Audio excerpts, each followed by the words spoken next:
technical issue until now.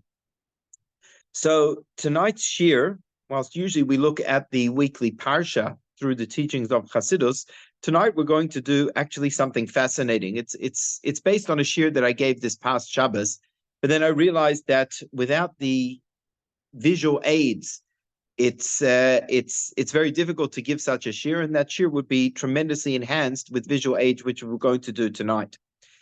This past Shabbos was Chaf Menachem Av, the 20th day of Av, and the 20th day of Av is the Yartzeit of the Rebbe's father. The Rebbe's father, Rabbi Levi Yitzchok Schneerson, was the chief rabbi of Yekaterinoslav in the Ukraine, and he was a Makubal, he was a Kabbalist. Aside from being a community rabbi and a chief rabbi, he was a studier of Kabbalah in addition to the teachings of Chassidus, and as we're going to see, he had a fascinating style of expounding not only the teachings of Kabbalah as found in the works of the Zohar and other Kabbalistic texts, but really through the lens of Kabbalistic teachings. That is how he viewed the entire gamut of Torah study. So when we talk about the learning of Nigla of Torah, learning of the revealed parts of Torah, which generally speaking we compartmentalize. There's the revealed parts of Torah, the Talmud and the Halacha, but then there is the esoteric parts of Torah, the teachings of Kabbalah and Chassidus. And Rabbi Levi Yitzchok synthesized the two, that when he studied the revealed texts of the Torah and the Talmud, he viewed it through the lens of the teachings of Kabbalah. Rabbi Levi Yitzchok was sent into exile for his efforts of spreading and preserving Yiddishkeit in the former Soviet Union, and he was sent to faraway exile in Kazakhstan. And while he was there, he had very, very few, very limited Jewish texts. One of them which he had was the Zohar, and his wife, Rebbe Chana, even though she was not subject to that exile, she took upon herself as a wife to move to that God-forsaken land in order to join her husband and be a support to him. And she went out and she made ink with various berries and herbs that she was able to find. And on the margins of the few Sfarim, the few books that he had with him, he would write his Chidushei Torah. He would write his novel Torah teachings in the form of commentary. One of the works that he had was the book of the Zohar. Another was the text of the Tanya. And the other was a Chumash. And that is really the extent of the limited writings that we have. We could only presume that Rabbi Levi Yitzchok was a prolific writer and wrote many, many Torahs over his lifetime. But from what we have was the few copies or the few books that Rebbe Chana was able to eventually smuggle out of Russia and eventually made its way to New York, where they were published. They were published under the series of Likutei Levi Yitzchok, where we have collected teachings of the Rebbe's father.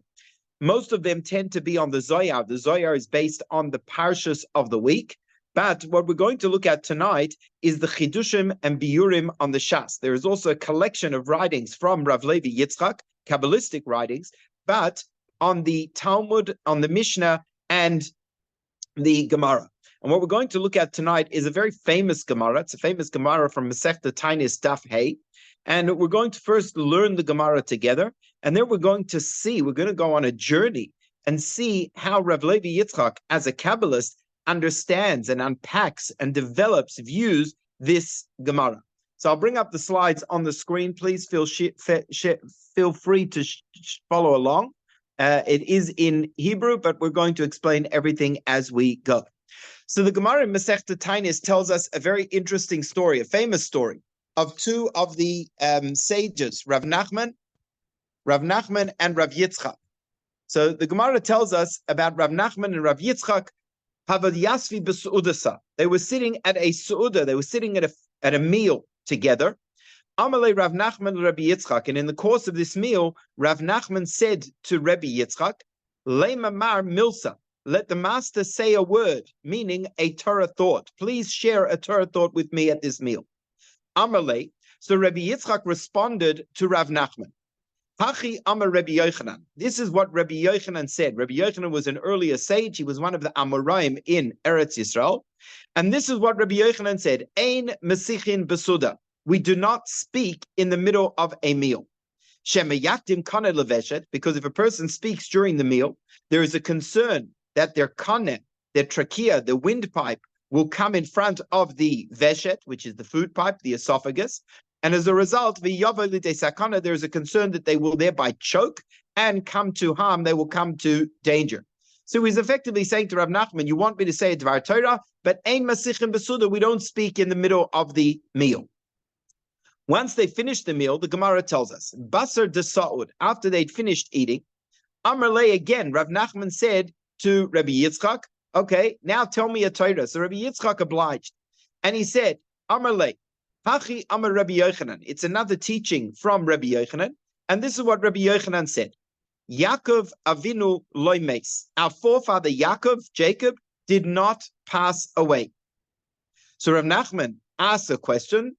Amar Le, V'chi bichdi saftu saftanaya v'chantu chantaya v'kavru kavaraya.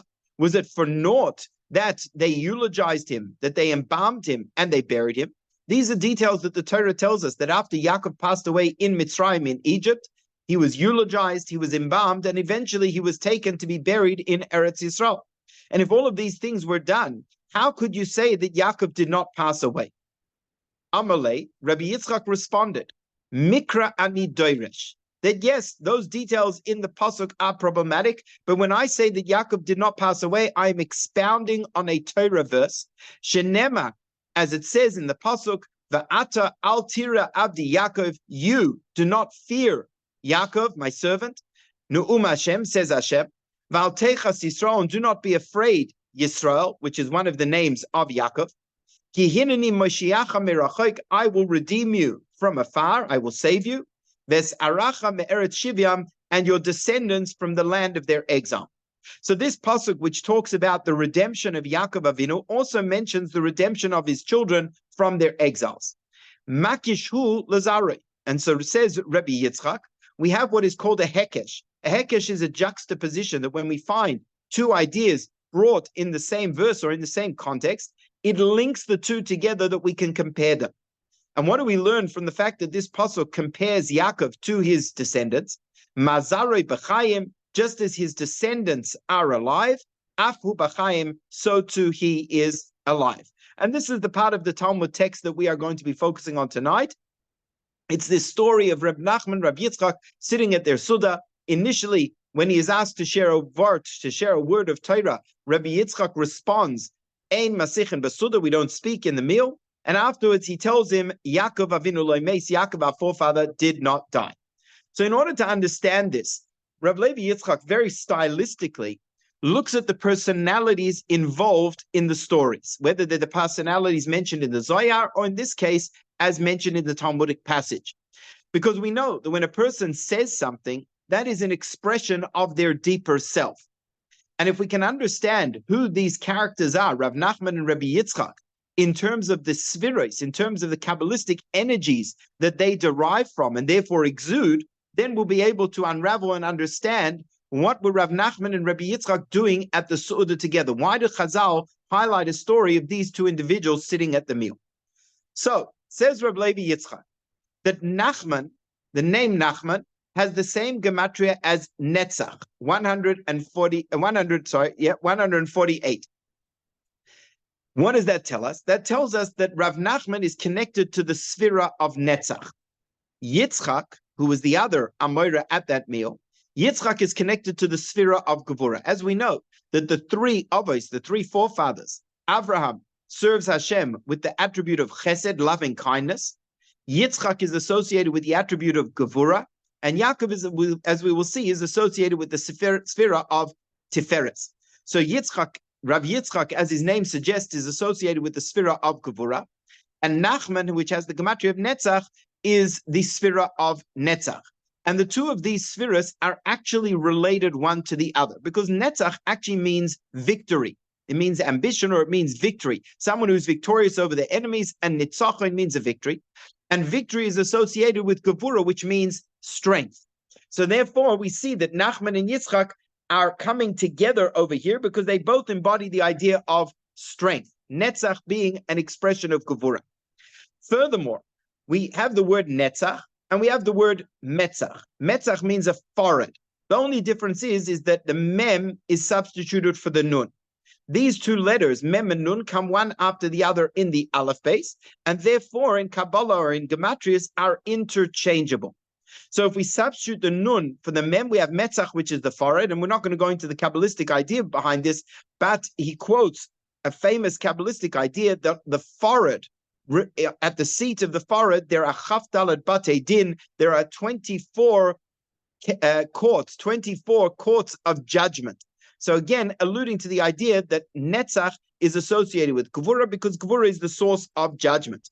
And with this, Rabbi Levi Yitzchok points out a fascinating concept, and that is when it comes to adjudicating Jewish law, when we have disputes amongst the Amoraim, one of the klalim, one of the principles is that the halacha follows Rav Nachman in matters of din, in matters of financial cases, in matters of civil law, the law follows Rav Nachman, because Rav Nachman is synonymous with Gevura or with dinim.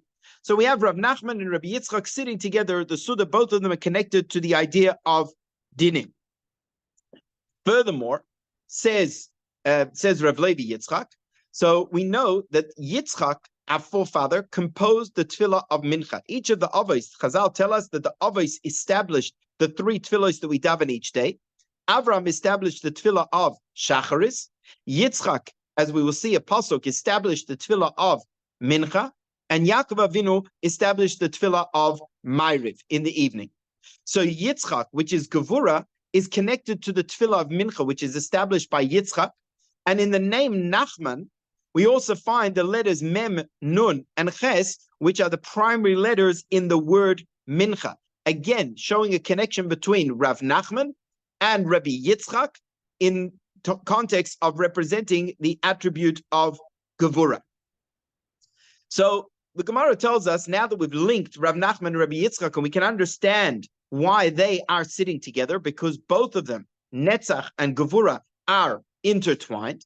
So now we need to understand what is this Suda that they were sharing. When people share a Suda, you have two people, and they're sharing a common meal in between them. You have two people sitting on opposite sides of the table.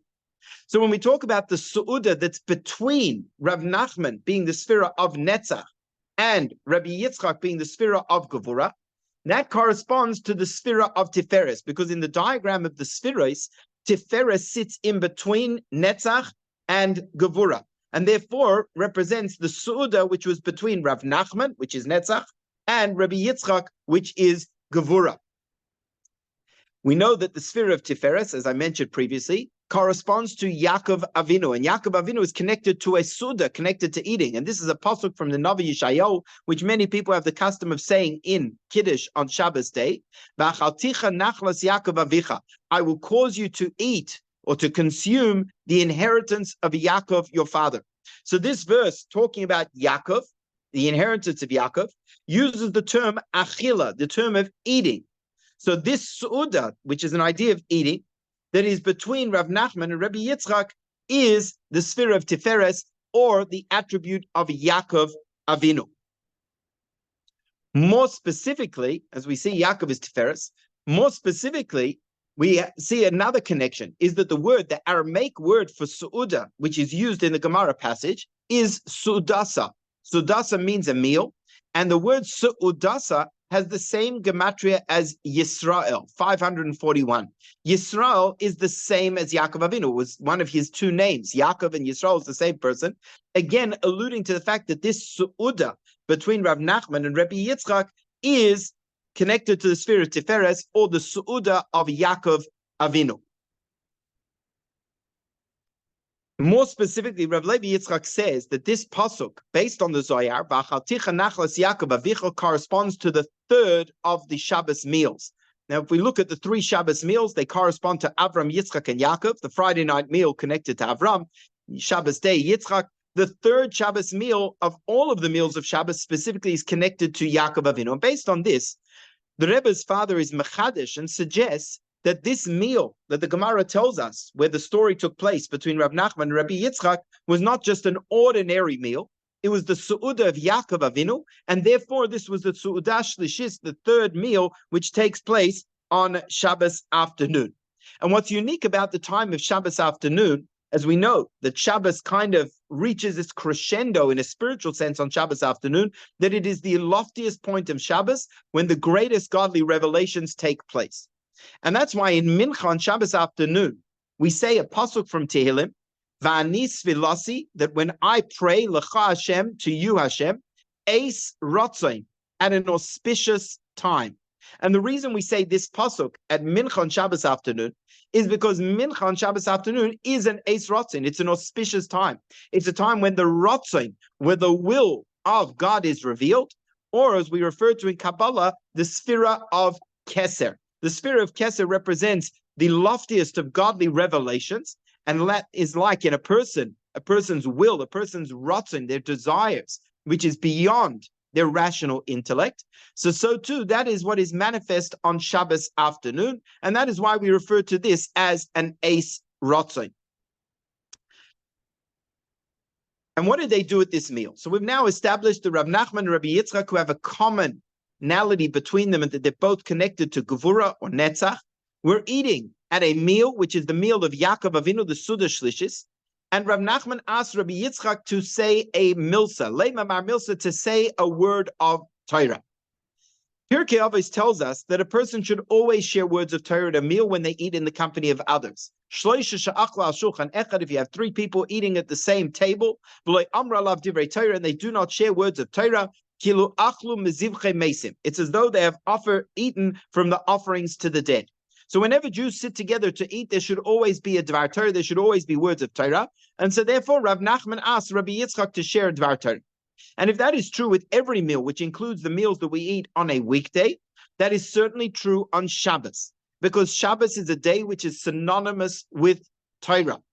As we know, the Gemara tells us in Masechta Shabbos that everyone is agreed that the Torah was given on Shabbos. And that's why on Shabbos in the morning, in our davening, we say, Yismach Moshe b'man eschokoi shnei luchoi sabris, that Moshe Rabbeinu was given the two tablets, which took place on Shabbos. So if we have to share words of Torah at every meal during the week, certainly on Shabbos, we need to share words of Torah as well. And if that is true with all of the Shabbos meals, that is even more so at the Suda Shlishis, which is the meal of Yaakov Avinu. We know the Torah describes Yaakov Avinu as the Ishtam Yoshev Oyalim, the one who sits in the tents, referring to the tents of Torah study. Because while Esau was out in the field hunting, Yaakov was connected to the learning of Torah.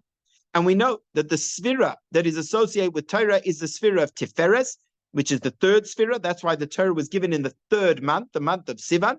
So the Torah is very much connected to Yaakov Avinu, as the Pasuk says, and we'll see in a moment, we'll come back to that. The Pasuk says, Ve'yakum edus beYaakov v'soira sam b'Yisrael, that he established his testimonies in Yaakov, and the Torah he placed in Yisrael.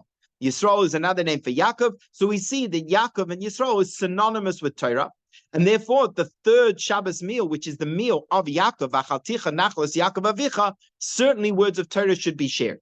And Rabbi Levi Yitzchok quotes a fascinating Zohar, the Zohar, which of course is the teachings of Rabbi Shimon Bar Yochai. Rabbi Abba tells us that this is what Rabbi Shimon Bar Yochai would do at a time when there was no Suda of Shabbos. He would set his table, and instead of eating, Vishtadol b'Maaseh Merkava, he would speak, he would share and expound Torah on the Maaseh Merkava, the deepest esoteric teachings of the Torah. Now, what Suda are we talking about? So the commentaries tell us that this is referring to Erev Pesach that falls out on Shabbos.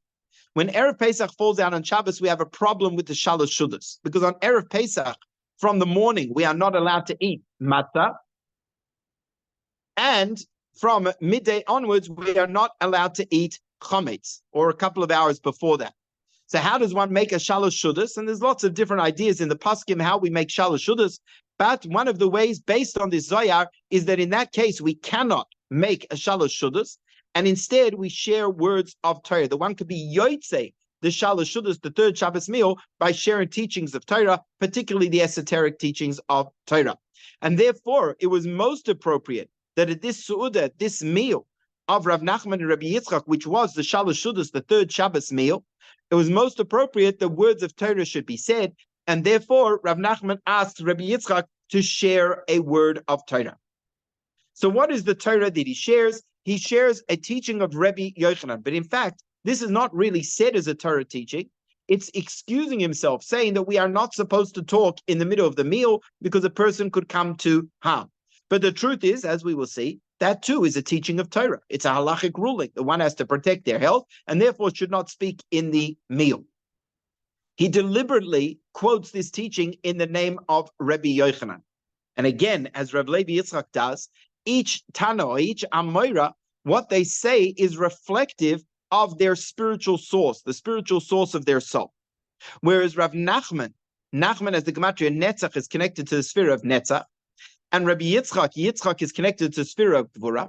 Rabbi Yochanan is connected to the Yesoid of Atik, or just to keep it simple, Keser. Yesoid, we know, is the sphere associated with Yosef. Rabbi Yochanan was a descendant of Yosef, and therefore he was immune to the ayin hara, to the evil eye, because concerning Yosef, it says, Oile ayin, he rises up above the eye. And that refers to Keser, which sits above the eye of Chachma. So Rabbi Yochanan represents Keser, and therefore at the third Shabbos meal, which we said already was Eis Rotzoin, it was a time where the greatest levels of godliness are revealed from on high. It is a time where there is the revelation of the sphere of Keser, and therefore it is appropriate at that time when sharing Torah to share a Torah of Rabbi Yochanan, who himself is in the embodiment of the sphere of Keser. And what does he say? So we see, he says, Ace, further, taking this idea further, what did he say? He said, we don't speak in the meal, Shem yaktim kana leveshet, because maybe the windpipe will come in front of the food pipe, the esophagus, and one will come to harm. Mincha is an ace rotzon, an auspicious time. The word ace has the gematria of 470. 470, says Rebbe Levi, is the combined gematria of kana, which is the windpipe, and veshet, the food pipe.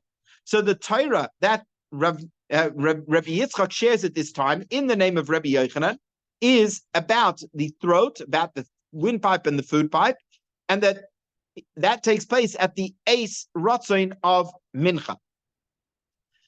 What is the kana and the veshet, the food pipe and the windpipe? What do they represent in the person? So the kana represents the sphera of Chachma, and this is alluded to in a pasuk in Mishlei, which says, Kaneh Chachma, Kaneh Bina, acquire Chachma and acquire Bina. Kaneh can mean acquire, but also Kaneh means a pipe, it means the windpipe. So the Kaneh, the windpipe, is associated with the sphera of Chachma. The Veshet, as well, further, taking this idea further, is when we look at the spheres the way they are in the three lines, Chachma is the beginning of the Kav of Chesed, the right-hand line, which represents Chesed. The different names of Hashem that we use in davening, Kael, Elokim, Havaya, Adnai, etc., each of those names corresponds to a different sphera. The name Kael, Aleph Lamed, corresponds to the sphera of Chesed. And therefore, the line of Chesed, the right side of the spheres, is associated with the name Kael. Chesed is the right hand, and just as the right hand has 5 fingers, there are 5 aspects of Chesed.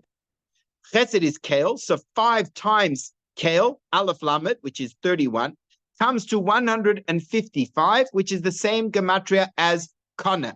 Again, evidencing that Kana, the windpipe, is associated with the sphere of Chachma, which is the beginning of the 5 aspects of Chesed. So the Kana, the windpipe, is Chachma. What about the Veshet, the food pipe? The food pipe corresponds to Bina. And this gets a little bit complicated, but hopefully we'll be able to give this across. The name of Hashem, Yud, K, Vav, K, Yud, and then a Hey, and then a Vav and a Hey. Those letters can be spelled out in a milui, in full. So Yud, instead of just writing the letter Yud, we spell it out, Yud, Vav, Dalet. Now, when it comes to the Hey of Hashem's name, that can be spelled in multiple ways. It could be spelled Hey, Aleph. It could be spelled Hey, Hey, or it could be spelled Hey, Yud. Similarly, with regards to the Vav of Hashem's name, that could be spelled in different ways as well. And depending on the way we spell out the letters, it gives rise to different gematrias. These different gematrias, there are 4 of them, correspond to the primary spheres. So, what we are looking at is the Veshet, the food pipe. The Veshet is Sag 63 times 5. Again, 5 is the 5 fingers, and on the left hand, they are the 5 Gevuros.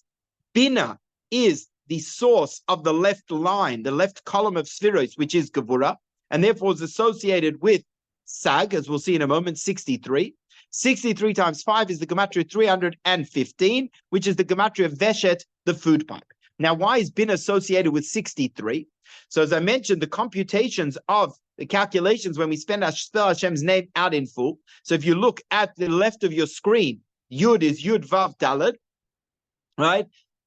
Then you have Hey, and then you have Yud, Hey, and Vav, Yud, Hey, and Vav, and Hey. And when we spell all of that out in full and add it up, it comes to 166. Now, that's not relevant for us. What's relevant for us is that just the Yud, Hey, and the Vav and Hey spelt in this manner comes to 63. And 63 times 5 is 315, which is Veshet, the food pipe. So what we come to now is that Kaneh, the windpipe, is Chachma. Veshet, the food pipe, is Bina. Together, Kaneh and Veshet come to Ace, which is the gematria of 470. And Mincha is an Ace Rotzin. And we know, as I mentioned before, Keser, which is the loftiest godly revelations, is like a person's Rotzin or a will. It's the supernal will, the will above. And Mincha is an Ace Rotzin, Mincha of Shabbos afternoon, because there is a Hamshacha flow from Rotzin, from Keser, into the Ace, which is the Kaneh and Veshet, Chachma and Bina. So on Shabbos afternoon, there is a flow of godly light from the highest of sources into Chachma and Bina, into the Kaneh and the Veshet. And since in that flow, it comes primarily into the Kaneh, which is Chachma, being that Keser is Chesed, is Chasadim. Therefore, there is a concern specifically at that time of Shabbos afternoon that the Kaneh will come before the Veshet. The Chachma will come before Bina, and as a result, there is this concern of choking. So obviously, physically, there's a concern of choking at any time if a person speaks while they're eating. But Kabbalistically, says Rabbi Levi, this is specifically at the time of Mincha on Shabbos afternoon, because there is Amshacha of Keser from Rotzon into the Ace, into Kaneh and Veshet, Chachma and Bina, and it's primarily into Chachma. Chachma comes first, and therefore is this concern of choking. Okay, so when Rabbi Yitzchok responded to Rav Nachman, he said, Ein masichin besuda. We don't speak in a meal. In the Hebrew language, there are different terms that are used for speaking. He could have said, Ein ledaber b'soicha suda. Dibur is a more common word for speech. He could have said, Ein mesaprim besuda. We don't speak in a meal. Or Ein oimrim dvarim b'soicha suda. This word masichin is a very strange word, and it comes from the word siach, which is conversing. Where do we find this word used in the Torah? We find this when Yitzchak is out in the field and Rivka is being brought to marry him. The pasuk tells us, "Vayetze Yitzchak lasuach basadeh lifnei arev." The Yitzchak went out to converse in the field towards evening. This is the pasuk from which Chazal derive that Yitzchak composed the tefillah of Mincha, because lasuach, to converse, also means to pray, to converse with the Almighty. And it was lifnei arev, towards evening, in the late afternoon. Therefore, it is the tefillah of Mincha. And since this meal was the Shalosh Shudas of Shabbos afternoon, which is the time of Yitzchak, therefore, or Mincha, it's the time of Mincha, which is the tefillah of Yitzchak. Therefore, he employs the term Ein Mesichin B'Soich Suda, which is the term used for the prayer of Yitzchak Avinu. Furthermore, he was saying we don't speak in a meal because a person could come to danger, harm. Danger and harm is associated with the sphera of Gevura and Din. And therefore, we use the term of prayer or speaking that was used by Yitzchak, which is the sphera of Gevura. Furthermore, says Rabbi Levi Yitzchok, that these words, Masichin Besuda, we don't speak in the meal. These two words, if we add up their gematria, comes to 325. And that too is associated with Yitzchak being the embodiment of Gevura. The person could come to harm. How is 325 associated with Gevura? So we have the word din. Din is 64, and there are 5 Gevuras. So 5 times 64 is 320, plus the 5 Gevuras themselves is 325. So ein Mesichin Besuda, we don't speak Mesichin Besuda, because of the concern of the Gevuros of Dinim of Yitzchak that could bring a person to harm. Furthermore, the word lasuach, which is the word used for Yitzchak's prayer, is 4 times the name Elohim. And the name Elohim is the divine name associated with judgment. The words Yitzchak lasuach, going back to Pasuk, Vayetze Yitzchak lasuach, these 2 words, Yitzchak lasuach, has the same gematria as the word Shvarim, which is 552. Shvarim is one of the 3 shofar notes. And the Zohar teaches us that the 3 shofar sounds, Tekiah, Shvarim, and Teruah, correspond to the 3 avos. The Tekiah corresponds to Avram, which is the midah of Chesed. Shvarim corresponds to Yitzchak. That's why Shvarim means to break, because that is Gevurah. And Teruah is connected to Yaakov Avinu, which is the midah of Tiferes. Again, alluding to the fact that this time of Mincha in the afternoon, which is the time of the prayer of Yitzchak, it's a time where Gvuros and Dinim, harshness, is manifest. And therefore, normally, it would be a time of danger. However, that is only true with regards to Mincha on a regular day. As we mentioned, on Shabbos afternoon, Mincha is not a time of Gevurah and Din.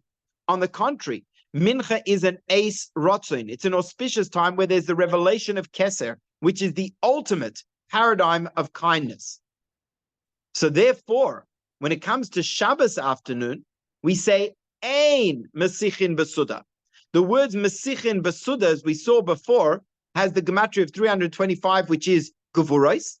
But on Shabbos afternoon, Ein Mesichin Besuda, which can mean that there is no Gevuros. There is no Gevuros. Now, the word Besuda, which we know that this meal that we're talking about is the Shalosh Sudos, has the gematria of 147. The significance of 147 is that that is the years of Yaakov's life. The Torah tells us that Yaakov passed away at 147. So this Su'udah on Shabbos afternoon that we're talking about is the meal of Yaakov, Avinu v'achalticha nachlas Yaakov. And therefore, at that time, Ein Mesichin Besuda, that there is no Mesichin Besuda. It can mean there is no danger, there is no dinim and gevuros at this time. So that's what Rabbi Yitzchok responded to Rav Nachman. Just on the aside, he said to him, these words, V'yavalite sakana, because otherwise a person could come to damage. V'yavalite sakana is the gematria of 208, which is the gematria of Yitzchak, which is the source of gevuros, which that itself is the source of sakana. So the way he asked him to share a word of Torah, he said, Lema mar milsa. Milsa is Aramaic for a var, to share a word. The word milsa has the gematria of 471. And that is Kana and Veshet, the windpipe and the food pipe, plus 1 for the koilel. That's another way of calculating gematrias, that we use 1 for the totality of the word itself. So even though he was saying we don't speak in the meal, according to Rabbi Levi Yitzchok, this was the milsa. That we don't speak in the meal because the kane could come before the veshet, the windpipe before the food pipe, itself was the milsa, the word of Torah. And Kabbalistically, he was telling him, Ein Masichin Besuda, that at this meal, Shabbos afternoon, Ein, there is no concern of Gvuros, because this is a time when there is the revelation of the highest godly lights, which are pure chesed. But after the meal, he then shared with him a more developed Dvar Torah. And that was, Hachi Amar Rabbi Yochanan, Yaakov Avinu Lo Meis. So again, it's another Torah quoting from Rabbi Yochanan. And as we explained already, that is because Rabbi Yochanan is connected to the sphere of Keser, which is the energy that is manifest on Shabbos afternoon at the time of Shalosh Sudos. And he responds to him with a teaching that Yaakov Avinu Lo Meis. And we should already be used to this idea that we're talking about the Shalosh Sudos, which is the meal of Yaakov Avinu, V'achalticha nachlas Yaakov Avicha. And therefore, whilst he may have quoted any number of teachings about Yaakov Avinu, he specifically quotes this of Rabbi Yochanan. He specifically quotes this teaching because it's connected to Yaakov. And they were sitting at the Su'udah of Yaakov Avinu, the Shalosh Sudos of Shabbos afternoon. And again, he shares with him a milsa. And what was that? He says, Yaakov Avinu Loi Meis. Yaakov did not die. These two words, Loi Meis, have the same letters as the word milsa, a word of Torah. So when he says, share with me a word of Torah, he shares a teaching about Yaakov, because this was the Suda Shlishis, the third meal of Shabbos, which is the meal of Yaakov. And he says Yaakov loy meis, because loy meis is the same letters as the word milsa, to share a vot. But he could have said many teachings about Yaakov. Why specifically this idea that Yaakov loy meis? So going back to the pasuk that we spoke about, the pasuk which connects Yaakov to the third Shabbos meal is V'achalticha nachalas Yaakov avicha. I will cause you to consume or eat the inheritance of Yaakov, your father. The word nachala, which is an inheritance. So inheritance usually only is shayach when a person passes away. When a person passes away, then they bequeath to their inheritors their estate. So if we have this meal of Shabbos afternoon, which is connected to a pasuk talking about the nachalas Yaakov, the inheritance of Yaakov, we may have thought that that means that Yaakov passed away, and that's why he has an inheritance to pass on. Therefore, Rabbi Yitzchok or Rabbi Yochanan tells us that no, Yaakov Avinu loy meis. Yaakov did not pass away. There's another chidush in this idea that Yaakov did not pass away, and the specific connection of this teaching to Shabbos afternoon, the time of Mincha. One of the things we say in Mincha on Shabbos afternoon on days that we don't say Tachanun is immediately after the repetition of the Shemana Esrei, we say the Tzidkascha. There are three psukim, Tzidkascha, V'Tzidkascha, Tzidkascha. And the reason we say this, Tzidkascha means your righteousness. And that is connected to a prayer which is called the Tziduk Hadin. It's a prayer which is very sadly said at a funeral, at a levaya, where we are matzdik, we accept Hashem's judgments upon us. And the reason we say Tzidkascha on Shabbos afternoon, and it's made up of three psukim beginning with the word Tzidkascha, is because on Shabbos afternoon, there were three tzaddikim who passed away. They passed away specifically Shabbos afternoon. Who are they? Moshe Rabbeinu, Yosef HaTzadik, and David HaMelech. They all passed away Shabbos afternoon. In terms of the Sfiros, they all have a commonality in that the Sfiros that they reflect are all on the middle column, as we'll see in a moment now. Moshe, who is the source of Torah, is connected to the Sfira of Da'as, which you could see at the top in the blue circle. Yosef, we know, Yosef HaTzadik is connected to the Sfira of Yesoid, beneath that in the blue circle. And David is connected to the Sfira of Malchus at the bottom of the middle column. And if so, we would have thought that Yaakov, who is the Sfira of Tiferes, which is also on the middle column, should have also passed away Shabbos Mincha, or should have passed away, and at the time of Shabbos Mincha afternoon. And that's why Rabbi Yitzchok quotes a teaching of Rabbi Yochanan that Yaakov Avinu loy meis, that even though all of these other tzaddikim on the middle column passed away on Shabbos afternoon, but Yaakov Avinu, the embodiment of the Sphere of Tiferes, did not pass away at all. And therefore, it's appropriate to say that teaching on Shabbos afternoon at a time when these other tzaddikim passed away. Now, this idea, to understand why Yaakov did not pass away, whereas Moshe, Yosef, and David did, and why they passed away Shabbos afternoon, it's a very difficult concept to explain, but we'll endeavor our best. First of all, we know they passed away at Mincha, which is a time of Gevura and Dinim. But they passed away not on Mincha of a regular day, which is Gevura and Dinim. They passed away at the time of Shabbos afternoon, which is a time when Keser, the loftiest godly revelations, are revealed. Chassidus and Kabbalah talk about something which is called the Shviras HaKelim. The Shviras HaKelim talks about a prior world order known as the world of Toyu, where there was intense godly energy. And this godly energy was so intense that there was this cataclysmic shattering of the vessels. The vessels of the Spheres could not contain this powerful light. And that shattering is connected to the idea of death. And we derive this from the Psukim in the Torah, which tell us about the kings of Edom, who ruled before the kings of Yisrael. There were 7 kings of Edom. The 7 kings of Edom correspond to the 7 Spheros in this prior world of Toyu. And the Torah tells us about these 7 kings, Vayimlach, Vayamos. He ruled and he died. He ruled and he died. He ruled and he died. And this alludes to the collapse of these Spheros. Now, why did they collapse, so to speak? Why was there this death? Because of the intense godly revelation. And the same takes place on Shabbos afternoon. On Shabbos afternoon, there's an intense revelation of godliness from the sphere of Keser, like in the world of Toyu. And whilst that caused a death, so to speak, in the spheres of Das, Yesod, and Malchus, that each one was affected in some way by this collapse, the sphere of Tiferes was unaffected. The sphere of Tiferes did not change in the collapse of the world of Tohu. It remained fixed in its place.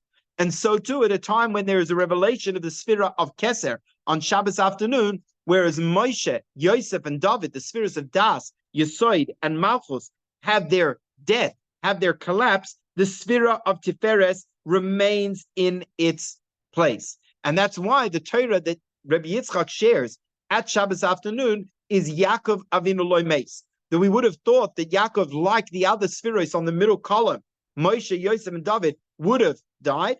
Therefore, he tells us that Yaakov Avinu Lo Meis, that Yaakov as the sphere of Tiferes was different to the others. He was immune to death, and therefore he shares this Torah at the time of Shabbos afternoon, which is the Su'udah of Yaakov Avinu. What is the actual teaching that he shares? So he says Yaakov did not die. And the Gemara asks the question, what do you mean he didn't die? We saw him, they embalmed him, they eulogized him, they buried him. How could you say that he did not die?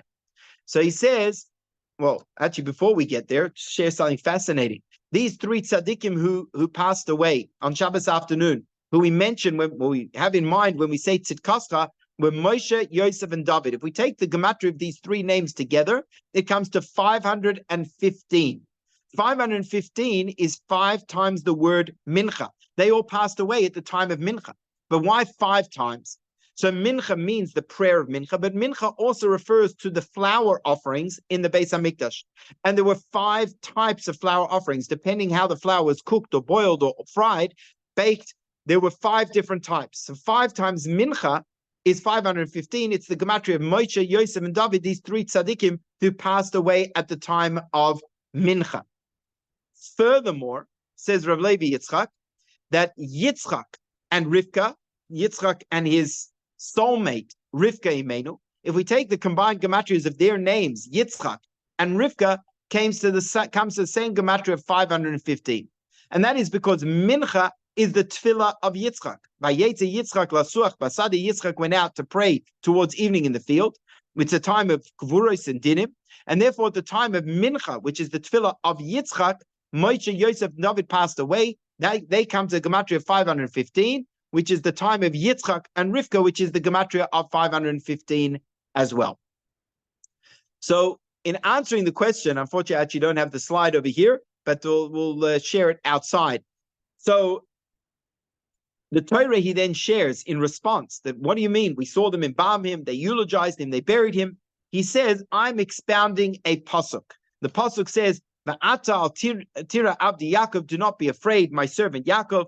Va'altechas Yisrael, do not be afraid, Yisrael. Hinni Moshiacha merachok, I Yaakov, I will save you from an eretz rachok, from a distant land. And v'zaracha me'eretz Shivram, and your descendants from the land where they are exiled. And the answer that he gives is that the pasuk equates Yaakov to his children. Yaakov and his children. Why? Mazar b'chaim, afu b'chaim. Why do we say Yaakov did not die? Because the pasuk tells us that Yaakov is like his descendants, and just as the descendants of Yaakov, the Jewish people, live to this very day, we're still alive. So too, Yaakov Lo Meis, Yaakov is still alive as well. So Yaakov's existence, life, the fact that Lo Meis, that he did not die at the time of Shabbos afternoon like the other tzaddikim, is connected to his descendants.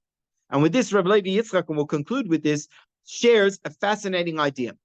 In the prayer of Mincha on Shabbos afternoon, we mention all 3 avos in the middle bracha. Avraham Yagel, Avram rejoices. Yitzchak Yiranein, Yitzchak will sing joyously. Yaakov Uvanav Yanuchavai, and Yaakov and his sons will rest on it, will rest on the Shabbos day.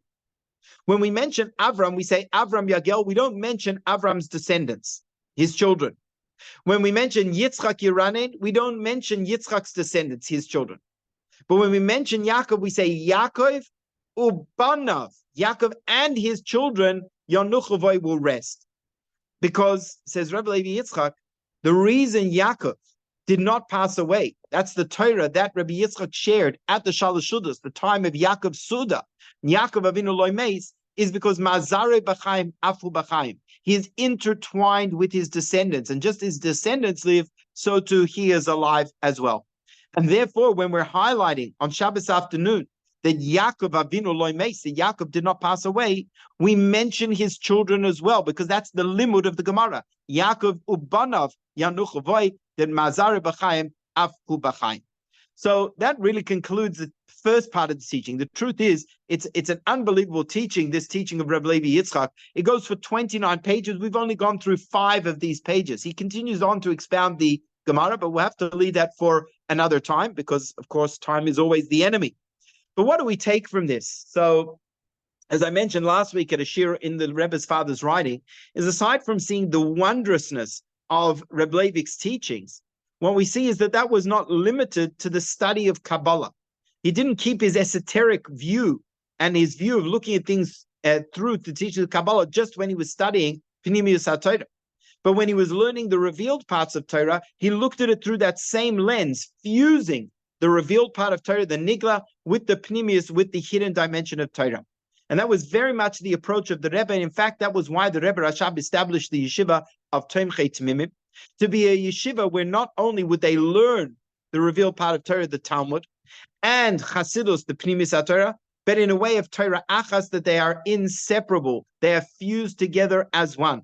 So when we learn a passage in the revealed parts of Torah, of course, the focus is to understand the halacha or to understand the Gemara, but it cannot be detached, and we have to see it also through the lens of Pnimis HaTorah, where it's talking about far loftier things than just what it would seem to be at face value. So that this story, which seems to be just the exchange between Rav Nachman and Rabbi Yitzchok that took place at a meal, actually takes on far greater significance when we understand based on Kabbalah who they were, what this meal was, and what is the inner message of this teaching.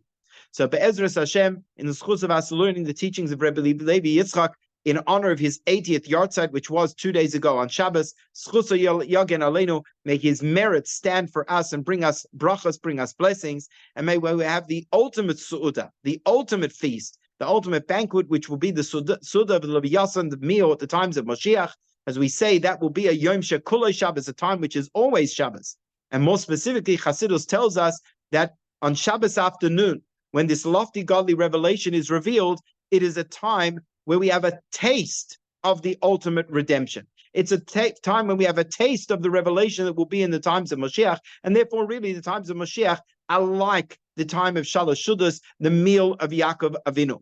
So Be'ezus Hashem, we should merit to have that very, very soon, and we should have the schus to be able to learn the teachings of Chassidus, and that itself, says the Baal Shem Tov, paves the way for Mashiach, and we should have the revelation of Mashiach, Bimheira V'Yameinu Amen.